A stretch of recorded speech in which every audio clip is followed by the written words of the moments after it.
just wanna run. My energy is safe and when reveling I'm undone, I feel the decay. I don't wanna be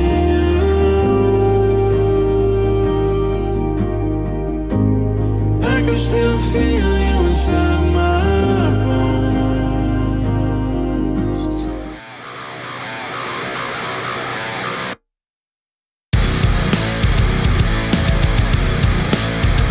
What is up, everybody? It's your boy Architect the Dreamer back with another ATD Reacts. If this is your first time on my channel, welcome. I am so stoked that you're here.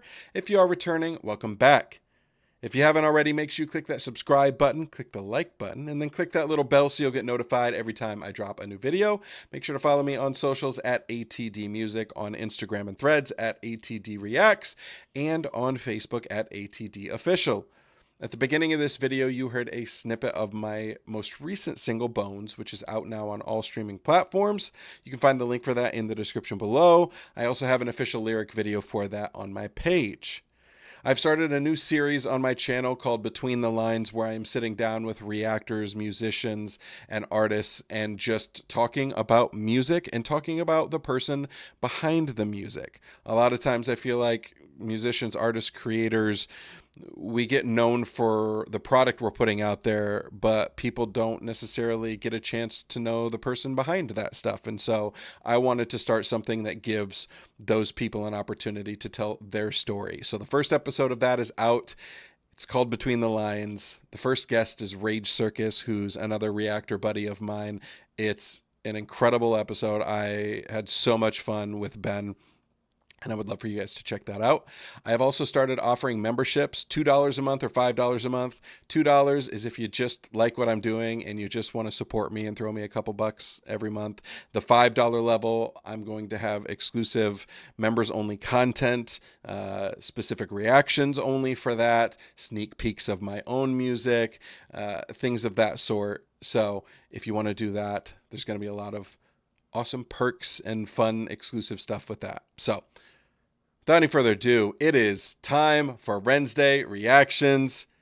This week, we're going to start off with the song Eden from REN. And after doing the Money Game trilogy and then Money Ties, this was one that was recommended by a lot of people. So we're just going to dive right in. This is 8 minutes and 50 seconds long, so it's a little bit of a longer song / video. What you got for me, Ren? Let's get it. Let me tell you a story as old as time, the story of Adam and Eve. It starts with a God who wanted more. God had just created the heavens and the earth. He had the angels by his side, but they had no will of their own, and so the autonomy to love or reject him was never theirs. I already love the fact that this is being presented like an old school, like Nintendo 60, not Nintendo 64, Jesus, Super Nintendo era video game with the 32-bit, 16 and 32-bit art.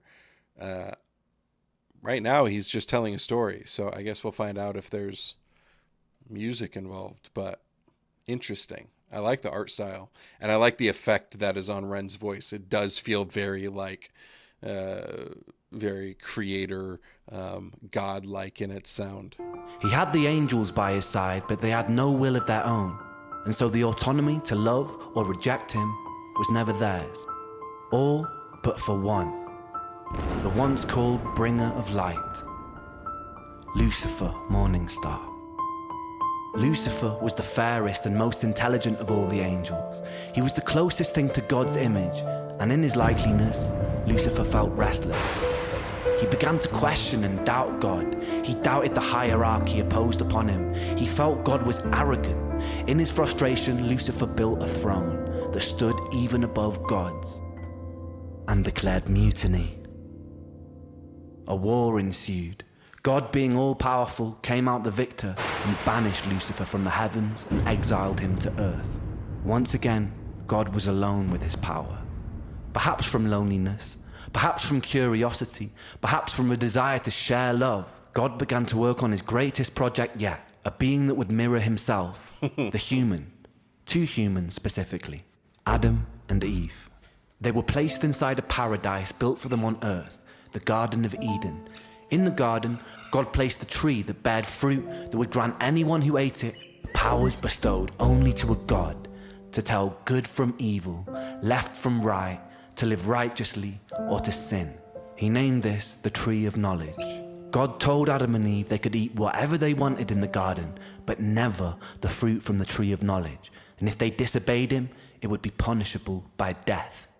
The basic way the story of Eden is told is that Eve was tempted by Lucifer in the form of a serpent to eat a fruit from the Tree of Knowledge. Convinced, she bit the fruit, she passed it to Adam, and he did the same. That whispering is trippy. Ultimate knowledge filled their minds, and they realized they were naked and felt shame. God discovered this betrayal and felt angered. He exiled Adam and Eve and cursed them with the life of a mortal. They would work, they would bear children, and they would die. The fate of a human. Now look deeper. In the story, the serpent tempted me by telling me I would gain ultimate knowledge and that God would spare me. Both were true. This wasn't some great deception, meaning that Satan, in the likeliness of God, perhaps understood his intentions. In fact, The only lie uttered in the Garden of Eden was by God, who did not end up condemning Adam and Eve to death. death. This could be seen as an act of Mercy, but the sheer fact that the tree existed and that humans were initially cut off from this knowledge. may imply some part of God was afraid that if humans were granted the gift of perception, they, like Lucifer, would have the power to reject him too. The fact that there stood a beautiful tree that could grant this knowledge in the first place. implies that a small part of God, supposedly all-knowing, perhaps wanted and intended the humans to bite too. In the Bible, Satan was an exiled angel of free will. Humans are exiled descendants of Adam and Eve. also with free will. Not only have we shared a similar fate to the devil, we were also both constructed in We the were image of also our both Creator, constructed in the image of our Creator. meaning our behaviors, in some shape or form, imperfectly echo his. We could assume that this kind of God has his doubts, But- but as the most I'm not sure that there's going to be like a perfect moment to stop and talk about this, so we're just going to pick this moment right now. Also, there's not a whole lot to say because it's Ren's telling of this story. The production choices and the video that was created for this is very, very cool. I love the visual elements and the way that the story is being told through that, along with the voiceover. I think it's incredibly interesting the way that the voice is morphing into different male and female voices, including Ren's voice in there. And it's not one specific voice that is telling the story. It's not just Ren's voice. It's not just somebody else's voice. It's all of these voices that are kind of intertwined. And as somebody who grew up in the church and was heavily involved in the church for over 30 years, including being a worship leader and small group leader and part of leadership and all sorts of things, it's wild being on the other side of that, having deconstructed, having spent years deconstructing and asking questions that were never answered. When you ask questions about something and the only answer is have faith or don't ask questions or you're not supposed to have any kind of doubt, that should be a red flag from the jump. But the indoctrination specifically of Christianity, and we're just going to say in the Western world, specifically in North America, is so cult-like in the way, and it's not cult-like, it is a cult, in the way that it is presented, where from the moment you are born, you are told this is the reality, this is the way that things are, with no real opportunity to figure out what that means for you or to come across your own truth, because you're forced a truth from the moment that you can even comprehend it. And one of the things that was always very, very unsettling for me, even when I was younger, was the idea that God is all-knowing, God is all-powerful, God is all-love.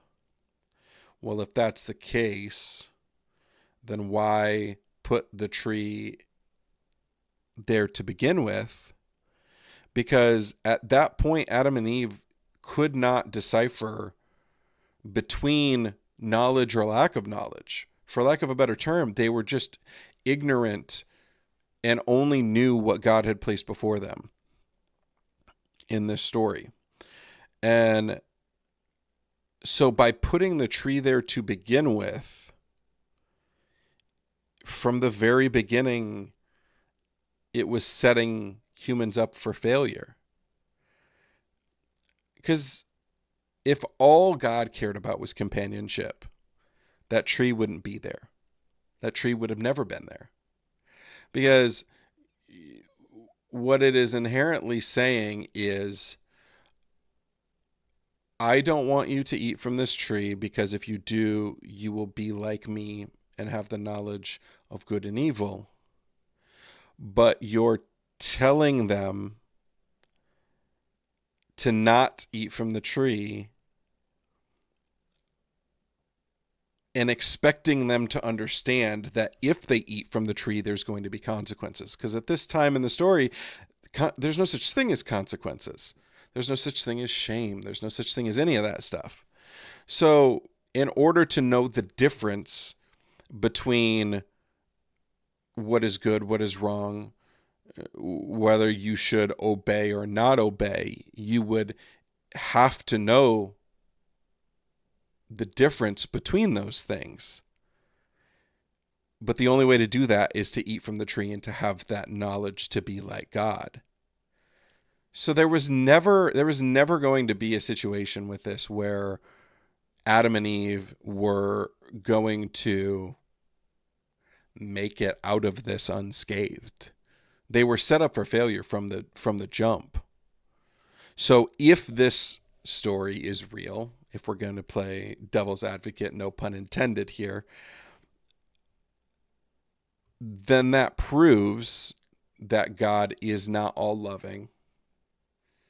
Or even the way that it's delivered in this video, where it's like God discovered that they had eaten from the tree. Well, how can you discover something if you're all knowing? You can't. You would already know. He would have known. This idea that like God was, is, and will always be means that he supposedly knows everything that has happened, will happen, all of it, everything in between, which means that he would have known that even just by putting the tree there, it would result in the serpent tempting Adam and Eve and them eating from it. So this whole idea of like God discovering this, or walking through the garden and asking, where are you? And them saying, well, we hid because we were naked. Well, who told you you were naked? All of that is such a farce. It's such a facade. Because if what is said about God is to be true, then he would know all of that. Which just brings us all back to like, there is nothing logical about any of it. None of it adds up. The math ain't mathin'. So that's what I have to say so far. We'll continue. I'm sure that there's probably a number of people that are not going to like anything that I just said, but that's my belief. And I got to that point because of experiences and things that I've been through in my life. And so you can disagree with that. You can agree with it. I don't really care which side of the fence you're on, but I will say if there's any disrespect that comes from it in the comments, that will not be tolerated. So we'll continue. Not only have we shared a similar fate to the devil, we were also both constructed in We the were image of also our both Creator. constructed in the image of our Creator. Meaning our behaviors, in some shape or form, imperfectly echo his. We could assume that this kind of God has his doubts, But but as the most powerful Being in the universe he has no one above him to turn to with questions, and no one to doubt but himself, an incredibly lonely and isolating existence. We must only assume that the common thread between God, Lucifer, and us is the desire for more, an eternal curiosity, a desire perhaps birthed from a seed of loneliness. If not, why would we exist in the first place? The constantly looping bittersweet irony is whether gifted by some omnipotent God or simply a byproduct of billions of years of evolution, here we stand in 2023 as creatures with free will, the only creatures that understand and define good from bad. This idea of free will is another thing that was a really big kicker for me in my walk in eventual deconstruction, where the idea of free will is that you have the option to choose what you're going to do with your life, right? You wake up in the morning, you can choose to put on white socks or black socks. You can choose which highway you want to take to work. You can choose if you even want to go to work. You can choose the people that you give attention to, that you invest time into. You can choose all these different things, right? Which in and of itself feels like free will. But then when you take it to a spiritual perspective and you think about, well, God gives you free will, you can choose to worship him or not. If you choose to worship him, you'll spend forever with him. If you choose not to, you'll spend forever burning for eternity in hell. That is not free will. That is coercion and manipulation. If you have a child and you're trying to get that child to listen to you, and you say, if you obey me and do what I tell you to do, we're going to go get ice cream and you're going to get to hang out with me all day. If you don't do what I tell you to do, I'm going to beat you silly and you're going to suffer pain and torment. And then you end that by saying, but it's your choice. You choose. You choose. The fuck do you think that person's going to choose? What do you think that child is going to choose? They're going to choose to obey, not because they believe that they should or because they believe that that person loves them. They're going to choose to obey because they don't want the shit beat out of them. That's manipulation and coercion. That's not free will. Free will is not giving two options where one is do what I tell you to do and the other one is you're going to be tormented and tortured for eternity. See, free will would be, okay, you have two options. You can worship me or you cannot worship me. If you worship me, this could potentially happen. If you don't, this could potentially happen. But using fear and using this idea of eternal torture to convince people to believe that you're the one that should be worshipped and should be followed is abuse. And if anybody on this planet did that kind of shit to their children, CPS would be called. That child would be taken away from them for being in an abusive, unsafe environment. But because it's God, it's okay. But it's not okay. It's not okay at all. Creatures with the potential of a God. And what do we do with that free will, my friends? We willingly walk to the edge of a cliff. In the name of progress, we jump off the precipice. The empires we build ravage the earth. The natural order of things are necessary to survive. Any systems which do not honor homeostasis eventually perish. Our free will overrides our own biological instinct.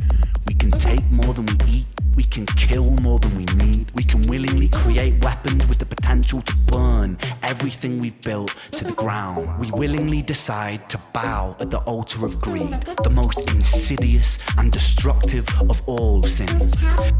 There it is. I was wondering, I sort of get how the story of Eden could potentially tie into Money Game, Money Ties, all that stuff.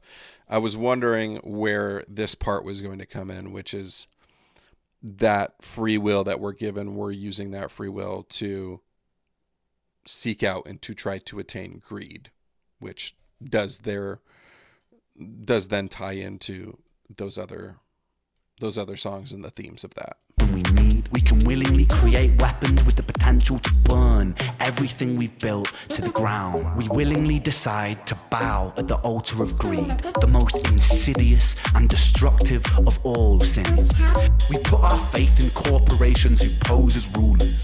We willingly allow ourselves to be led by outdated power systems ran by corrupted politicians and bloated dictators who...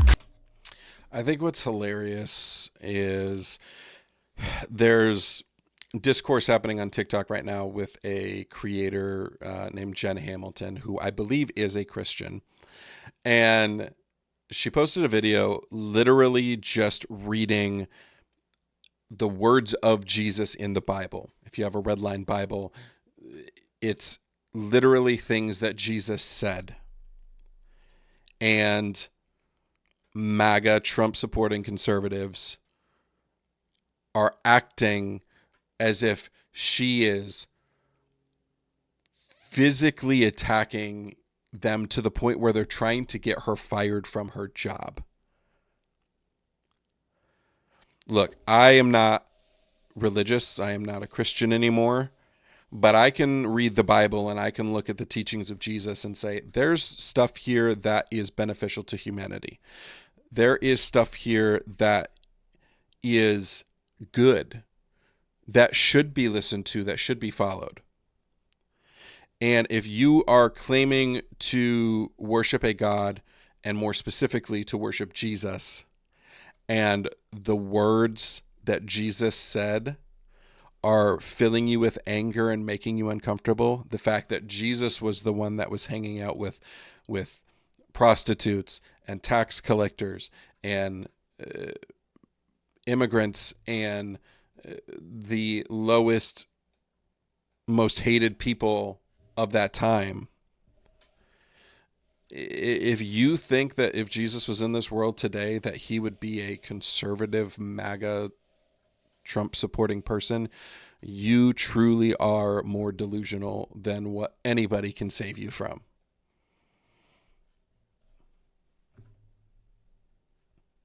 It's just reality. If the words of the person that you claim to worship make you angry, then you're not really concerned with that God or with Jesus or what he has to say. It's not about religion. You're using Christianity as a crutch to be hateful, to be a bigot, to be homophobic and transphobic, to try to get rid of people that don't look like you. That's what you're doing. You don't give two shits about God. You don't give two shits about Christianity. You're using that as a weapon. And then someone like Jen Hamilton comes along and reads the literal words of Jesus from the Bible, and you get mad at her and say she's taking it out of context because it makes you uncomfortable to be confronted by your own God telling you to stop doing things that you're doing. This is probably going to be the most controversial video that I ever post. Maybe not, but you guys follow me for lots of different reasons, and one of those is my authenticity and being genuine to what I believe and what I stand for, and I'm not going to stop that just because it might make some people uncomfortable. I'm fully aware that this is probably going to lose me some subscribers. I don't care. Those aren't the kind of people that I want on my channel. This channel is inclusive for all people. I don't care what your race, ethnicity, culture, socioeconomic. I don't care what you identify as, what your gender is, what your sex is, what your orientation is. I don't care about any of that. Everyone is accepted here. I don't care who you are. But the thing I will not accept is people who are hateful and people who want to say, I thought you were all inclusive of different opinions. It's not being exclusive of those people by saying You're not accepted here if you are going to bring hate and racism and homophobia and transphobia and xenophobia and all of those different things. That has nothing to do with differing opinions. These are human rights issues. This is not even a political thing. These are human rights. Everybody has the human right to be who they want to be, to love who they want to love, and to pursue whatever passions they want to pursue, regardless of what they look like, what they identify as, where they came from. And for those of you that want to mask differing opinions on top of hatred, fuck you. And you can see yourself out of my channel. Let's continue. Claim domain and dominion over an open and free land. We willingly elect the corrupted when the decision was always ours to build something better. We willingly create and impose separation because of beliefs that we are force-fed through our phones and television sets. We always had the will to reject these things, but we adhere to them as though they were the laws of physics. War, famine, pestilence, greed, these aren't things imposed upon us by an all-powerful God or by his demonic adversary. They are here because of us, not because of free will, but because of our inability to use it. We must be motivated to be better, not out of fear of punishment of an eternal damnation, but because the choice exists. If you need a book and a God to keep you from doing awful, atrocious, horrific things, you are not a good person. If the only reason you don't do those things is because your God says not to, or because you fear whatever punishment might come from doing those things, you are not a good person. I don't need a Bible to tell me to not do horrific things. I don't need a God to tell me not to do horrific things. I have that humanity and that morality built into myself. We all do. And you're exposing yourself by saying, I don't do these things because God says that they're wrong, instead of saying, I don't do these things because they're wrong. Do you see the difference?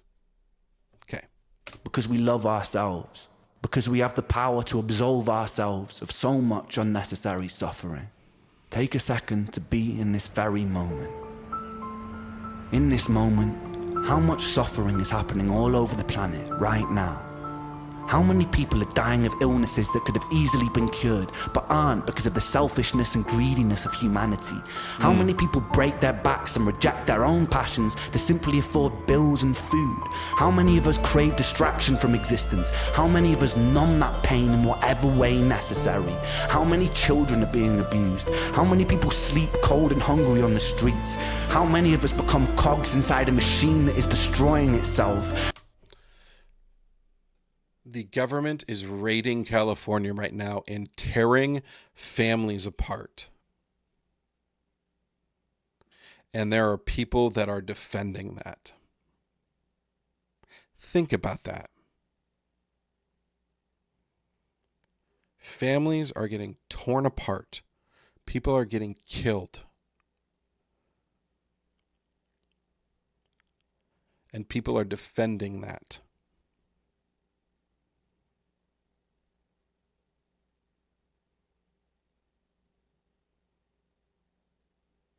I'm sitting in silence because I want you all to think about that.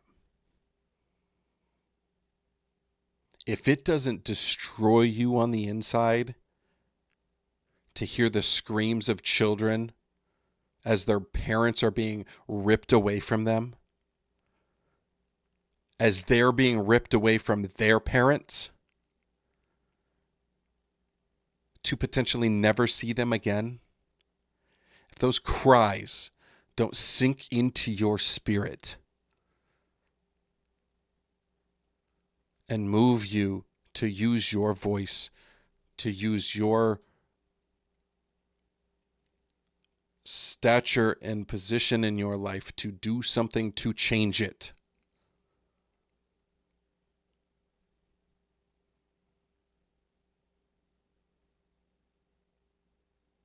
then you're not a good person. I'm a nobody. I run a fucking YouTube reaction channel. I make music. But the little following that I do have, the little platform that I do have, if I am not using my voice to try to create change, to try to create a better world, then there's no point in me having this platform. How many soldiers have been forced to fight in meaningless wars? How many humans have killed for ideals they don't believe in or understand? How many people have died for the greed of another man? And how much of this was avoidable? As written in the Bible, Satan was not condemned to hell. Satan was condemned to earth. He lives there amongst other creatures with free will, who always had the choice and still chose their own undoing. Ladies and gentlemen, this is our self-made hell. The bittersweet irony is this is a creation of our own design. I'll leave you with this. Consider what you have done here today. You have worked together as individuals collaborating to form a giant neural network, a hive mind capable of achieving incredible things. We have lent on each other's strengths to solve puzzles and decipher riddles, and we've done so to win money. Imagine applying that same spirit and determination to creating the closest thing we have to paradise here on Earth. The big push. By using the power of collaboration, we can work together to even the playing field for everybody.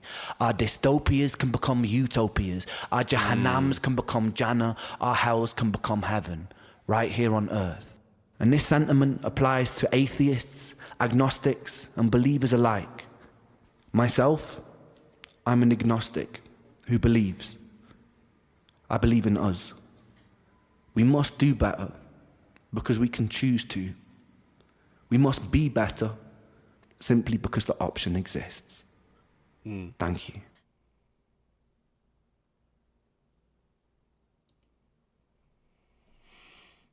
Wow. So obviously not music. Not what I was expecting going into this.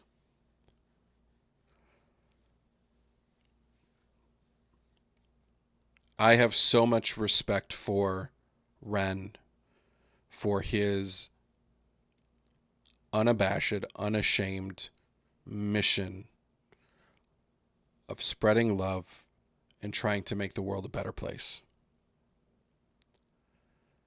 I've said a lot of things that could potentially be construed as negative, but I don't want people to hear what I'm not saying. We have the ability to love and to spread kindness and compassion. We have that choice. So if you are choosing hate,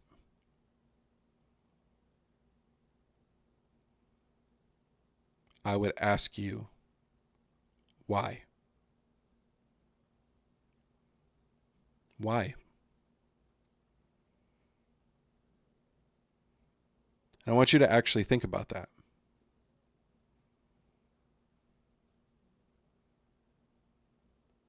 You have the choice to be love to the people that are in your life every single day, whether you know them or not.